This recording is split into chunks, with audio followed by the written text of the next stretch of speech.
we're also going to continue looking at our house.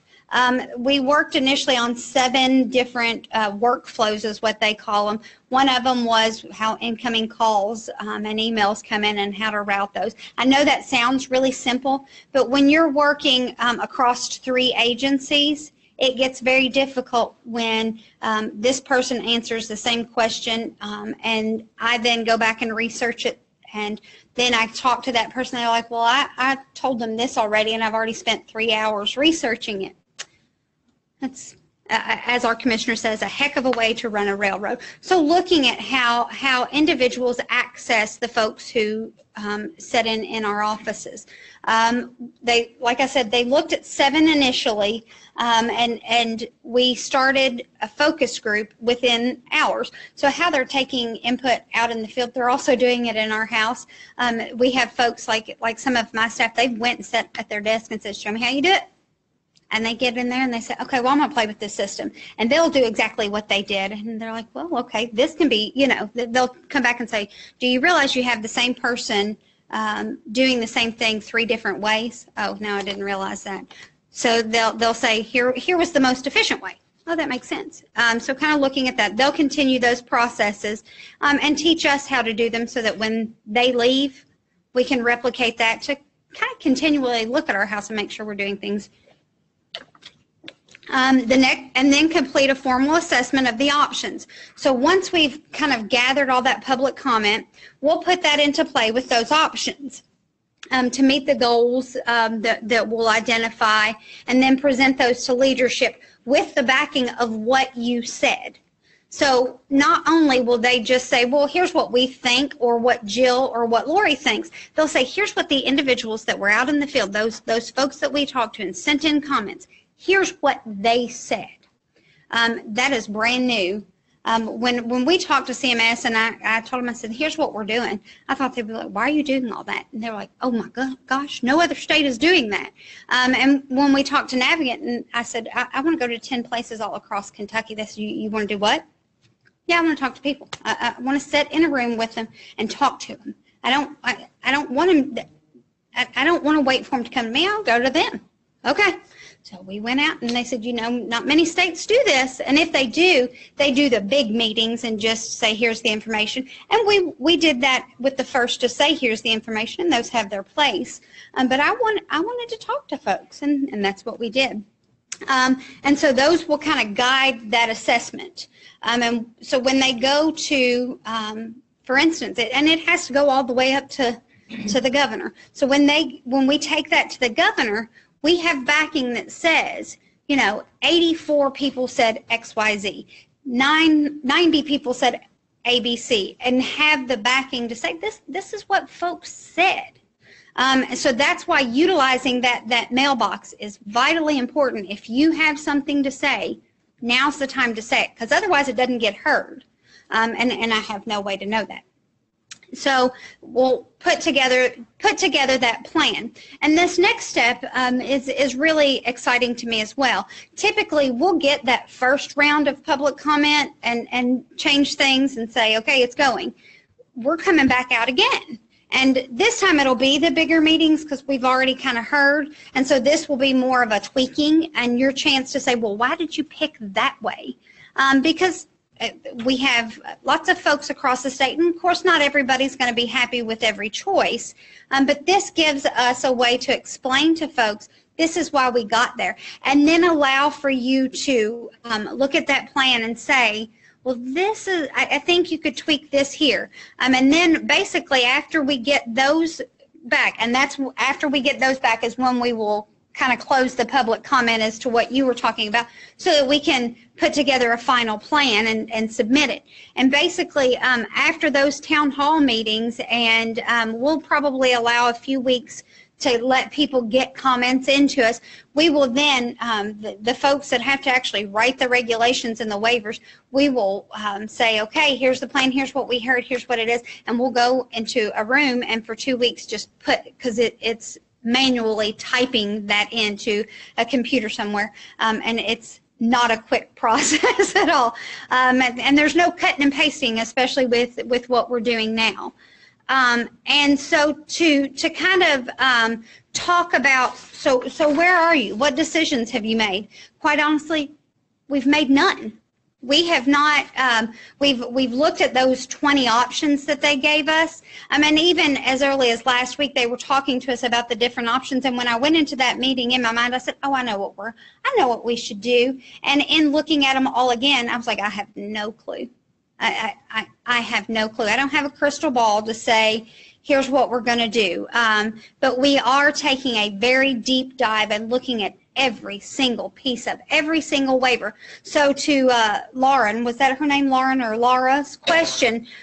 Lauren, we will be looking at how folks are assessed and determining what is the best way to assess folks going forward. And that's all folks, not just children versus adults. It's everybody. How do we look at what our current assessments are? Are they getting us the right information or are they not?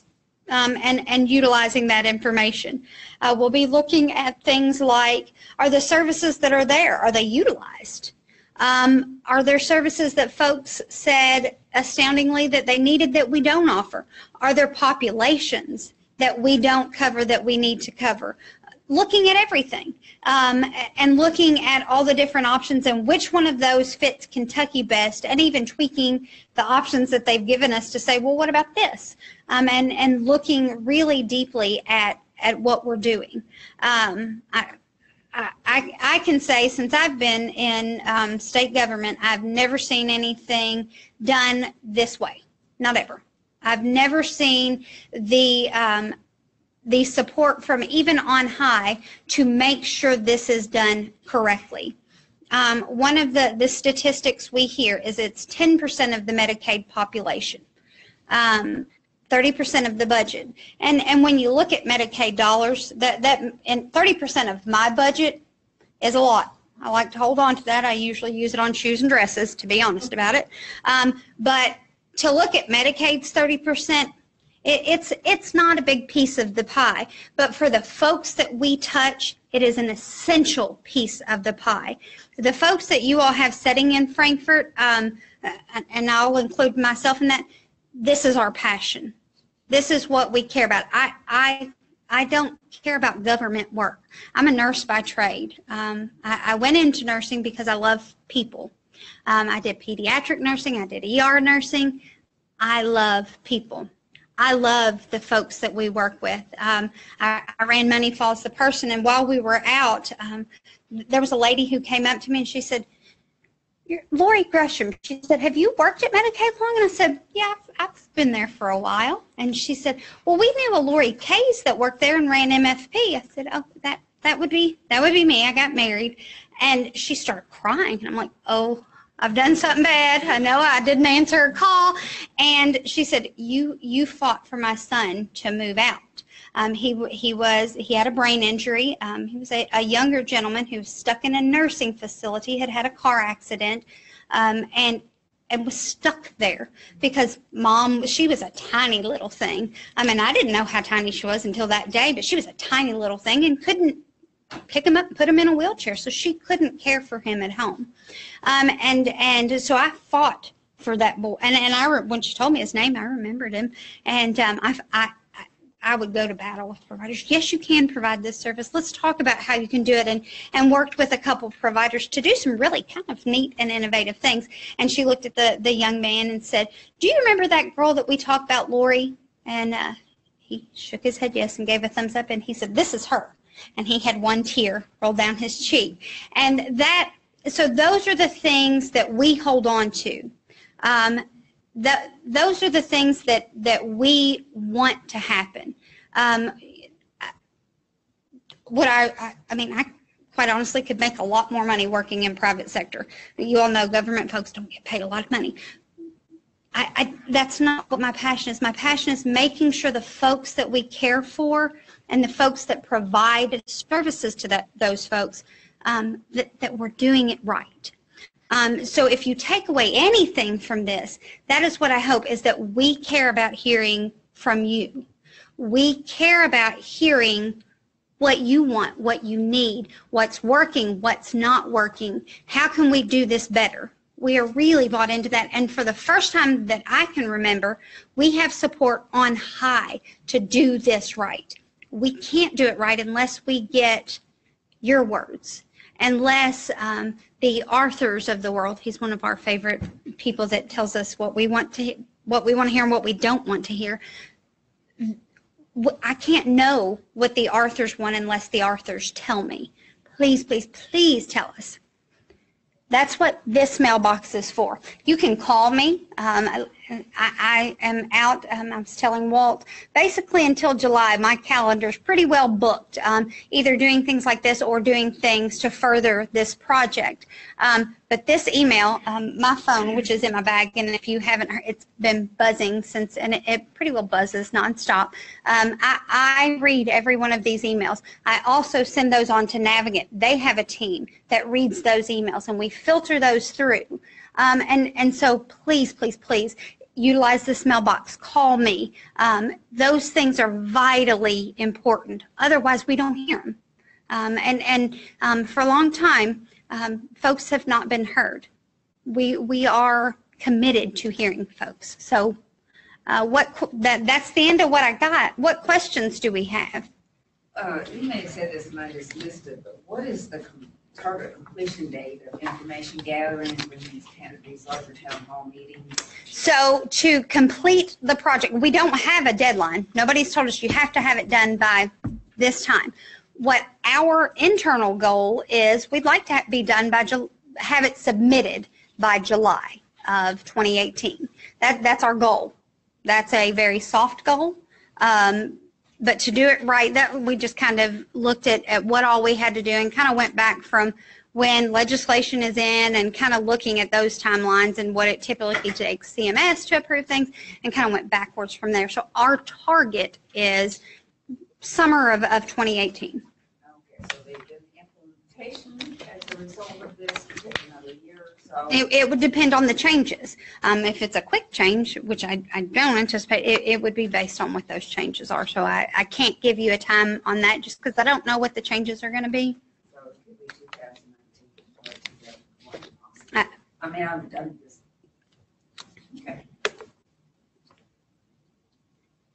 Could you give just a quick overview of I get a little confused sometimes about how you with Medicaid, Department of Medicaid, interact then with DIDD, who's mainly more hands-on, I see. And then you mentioned the AAAs quite a little bit. Just briefly, how do they plug in about the waivers? Sure.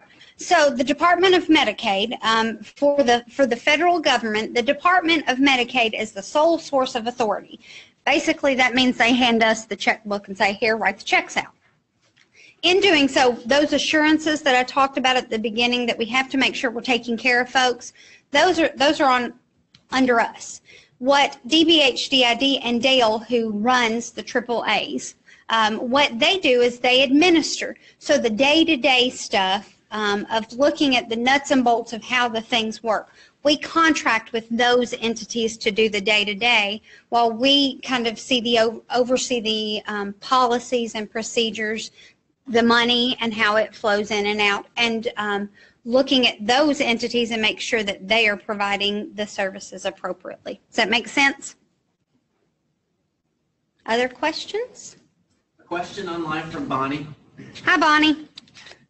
Regarding the focus groups, is language being included about interstate transfers for the waivers? As I understand it, there is more than one family in Kentucky that is trying to bring a family member home to Kentucky that needs access to the waivers. So, and that is certainly something, as I've talked to a little bit, I was over the MFP program. We have recently hired a new project manager for MFP because I'm a little busy and don't want the project to fall apart. But we are looking at those types of services within waivers. It gets a little tricky in that each each Medicaid is a state-run program. Medicare's federal, and it's the same from state to state to state. Medicaid each state has different requirements. For instance, in the state of Kentucky, you have to be a resident of the state of Kentucky to access Medicaid services. So that's where it gets tricky. So yes, we are looking at it. Do I have a silver wand to fix it real quick? No, but it is something that we are looking at, yes. Thanks, Bonnie. What other questions?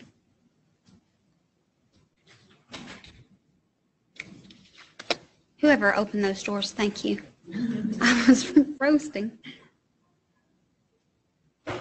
I have a question. I don't know if this is one of, I try to find people jobs for support employment paid for by the Office of Vocational Rehabilitation.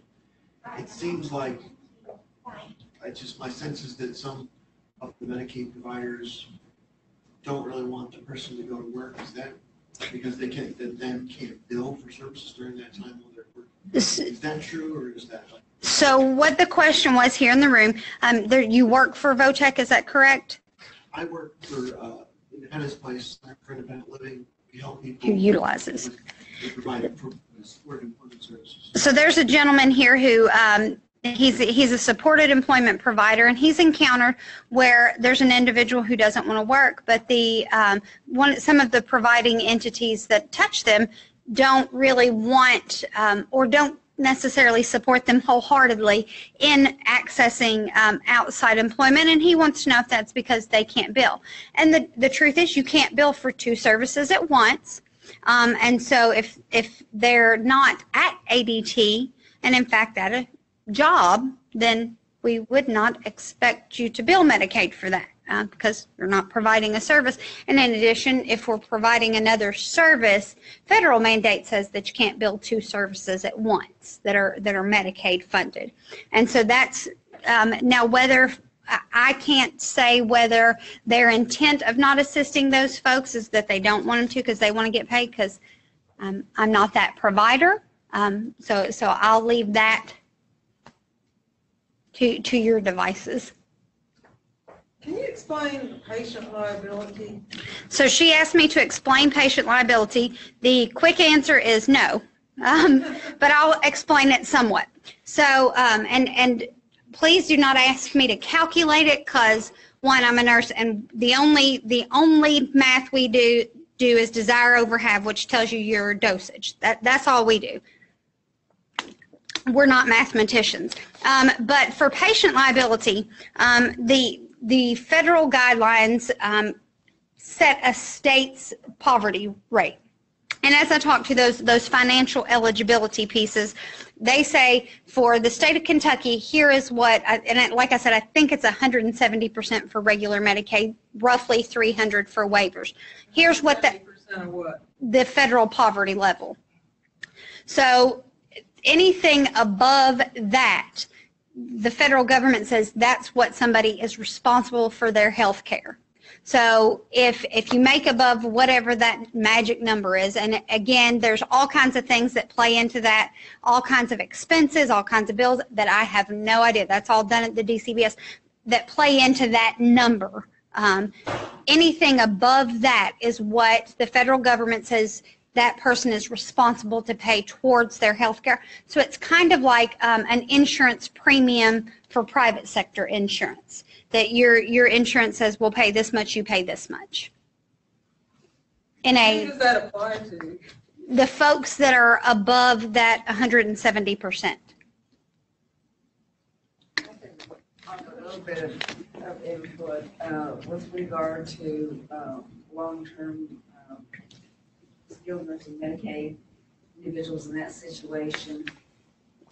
Patient liability in general is where they take, I think we'll look at the gross income, they'll subtract out what lost personal care that they're allowed to have at the facility, and they'll subtract out if there are any insurance premiums, they pay monthly,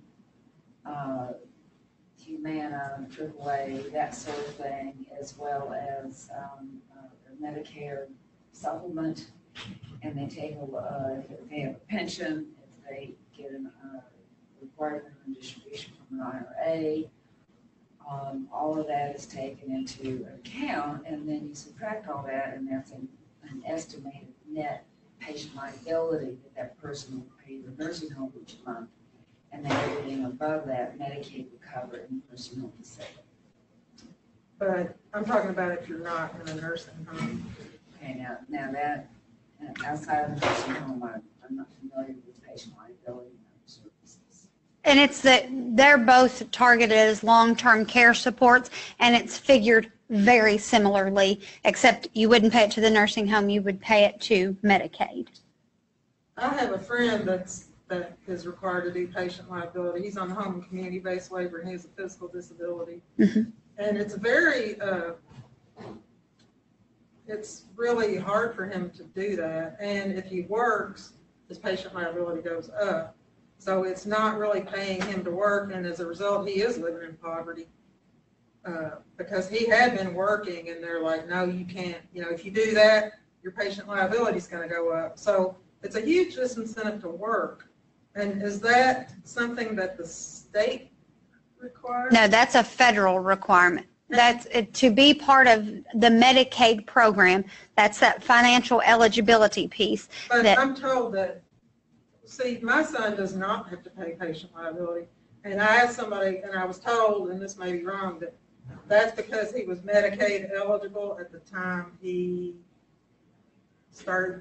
I didn't understand it. And again, I don't calculate patient liability, and there's all kinds of rules that I have no idea. So the best place to go for that would be your local DCBS office, which, as I've attested, it's not a fun place to always go to, but that's who calculates that. And I honestly don't want to give you incorrect information, but it's a federal requirement. This guy does not make hardly any money. I mean, because when he had his accident, he was 24 years old and wasn't making a whole lot. Right. And it's a huge burden to him. And that's not within the scope of this review. No, that's outside of any scope within a state's review. That's a federal requirement. So that would be talking to your folks up on Washington Hill, not just Right. Frankfurt Hill. Okay.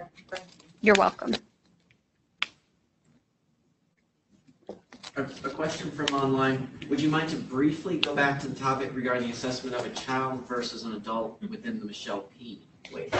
So again, we are looking at all avenues of assessment. That includes looking at children, adults, every disability that we've talked about, every targeting individual that we've talked about. We've not made any decisions, but that is something that we will be looking at when we go to formulate the plan. We're just not there yet, so I can't really give any information other than to note that is a piece that we will be looking at.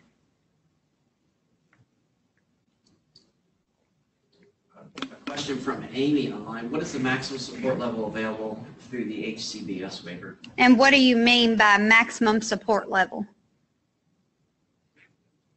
Amy asked that question, and that was the entire question. But I think let's see if she chats back what she means by that. Maybe she means the budget. And if you mean budget, typically for HCB, and this is just from memory, so this number is not specific. Please do not quote me on this number because I can't give you a to the penny.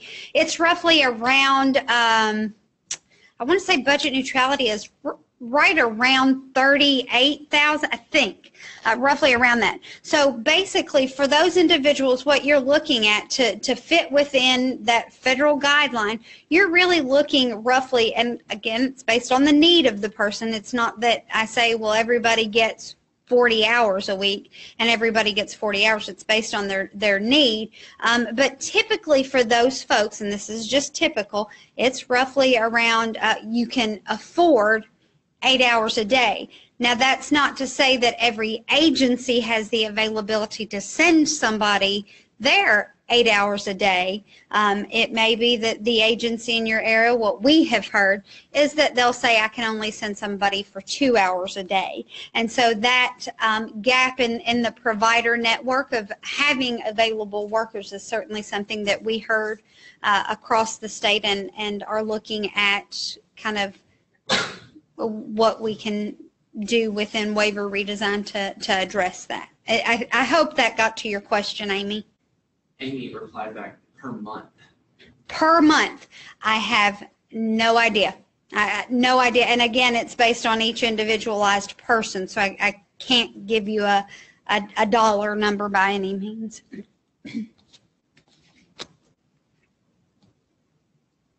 Mm-hmm. A question from online. Do you think that goods and services are going to be phased out eventually in the Michelle P. waiver? I have no idea. We really have not made any decisions.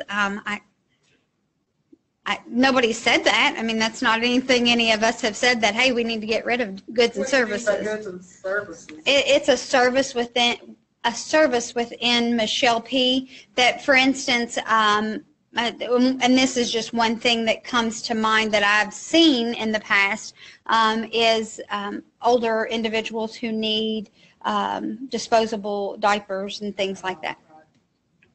Okay, because all we get is services. I guess when she says goods and services, she just must mean goods. That's the actual name of the services, goods and services. Okay. Got it. Yeah. For the patient liability, that's kind of the first I've heard of that. And I help people that are receiving waiver services to get jobs. And is this going to be like something where that'll catch up with them later? It'll be like some kind of overpayment? Again, he asked about patient liability and if that's something that'll that the folks he has assisted have not mentioned that. And I can't attest to that because I don't know what their specialty. I should bring them to the DCBS. The DCBS office. I've sent people to like whip out to the Goodwill to see how their Social Security benefits would be affected. Mm-hmm. And it says in those reports like they can earn up to $2,200 a month and not be affected. Right, and again, not Carolyn knows. I will help you out. perfect. Somebody that knows patient liability. Thank you. How's that, Lori? Wonderful. And it depends if they're on SSI or SSD. I'll tell you later. No clue. Okay. Patient liability is a tricky thing. When I worked with MFP and we helped folks out of the nursing home, we would get what's called a 521. Is that right? Is that the map? 552. That's it. And it would have a number. And if it had anything above $700, I knew that you need to talk to DCBS because you may have a patient liability. And that was several years ago. And that changes based on national poverty levels and stuff, so that number has changed even now. But if I saw that they made anything more than that, I said you need to talk to DCBS because you may have a patient liability. That is the extent of my patient liability knowledge, is that there is one and it's based on poverty level. Any other questions in here? What about online? Do we have folks typing? Do not have any other questions online. Okay, we'll give a few more minutes. I want to say thank you. Again, I have the cards up here. They joke at work. I always come in I don't know why on Wednesday mornings, but apparently Tuesday night is when my brain is really firing on all cylinders. On Wednesday morning, I'll always come in and say, I had this fantastic idea. And they're like, I was cooking and I had it. And so I understand that you don't think about ways to improve this until your day has stopped and your brain is resting and something will trickle in. Please take this so that when you hit those times, if you're sitting at your desk and you're like, hey, this process really could be optimized in this way, send that right then so you don't forget it, because if you're like me, you'll forget it in 5 minutes. So keep this handy so that you have this and you can let us know what will help. And then my card is also here if I can help you in any way. Is it better to send one topic per comment, or? It doesn't matter. So for instance, Divide them up into topics? yes. So for instance, if you send us one that talks about respite, ADT, and PDS, in each of those, we will take the part that talks about that and include it in that piece. Thanks. You're welcome. Online. We had a question from Kimberly. This question is about HCB waiver providers. Are there more than is there more than one provider that provides services to pediatrics who have the waiver and families who have chosen the CDO option? Are there other providers to choose from? So I can't give you that answer simply because I don't know all of our providers. We have lots and lots and lots of providers. The best place to look for that, there is now what's called the partner portal. If you'll go to dms.ky.gov, I've used the partner portal myself because I don't know all of our folks. And you can select the waivers, you can select the county, and really you'll kind of have to do some research to find out if they accept pediatric patients. I do know that there are some. For PDS services, if you're doing PDS services, you kind of drive that bus. Currently, what's called the AAAs that you all have heard me talk about within HCB is who is the PDS service coordinator for that. There are other options that were written into HCB too, but unfortunately, none of those service provider types have taken us up on that option. But you would then go and talk to your AAA and say, we'd like to do the PDS option, and then you can kind of drive the bus on who assists your child for those community-based services. Now, things like, I'm thinking of things in HCB that are not PDS-able. ADHD is not PDS, and I think that may be it in HCB that's not PDS, but I'm not certain because I don't have my regs in front of me. But those AAAs, if you are PDS, will be vital in helping you kind of identify what's available in your area because they can have some kind of neat subcontracts with personal service agencies, or a lot of them will have basically bulletin boards that say, hey, do you want to provide service to folks, and have ways of looking for PDS providers within your area. A question from online, will there be any further scrutiny towards DCBS, the DCBS role in waiver access? So DCBS is an entity outside of waivers, but what we do work with the folks that hold that contract, and we'll certainly let them know what we've heard. We speak with those folks on a daily basis because obviously if it's about Medicaid, it affects our folks. And so we will have continued conversations with them about what we've heard and about the issues as we go along.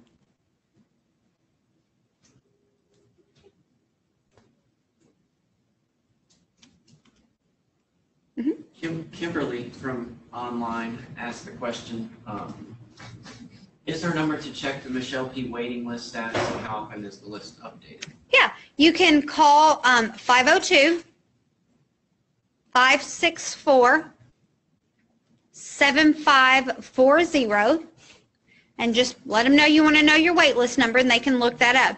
And it's updated when a slot is allocated. So, you know, we talked about those 200 to 250 slots that we're continually trying to allocate. It's updated every time a slot is allocated. So that's how you can reach out to find out about that number. That's it. That's it. Questions online. That's it for questions online. Anything else in here?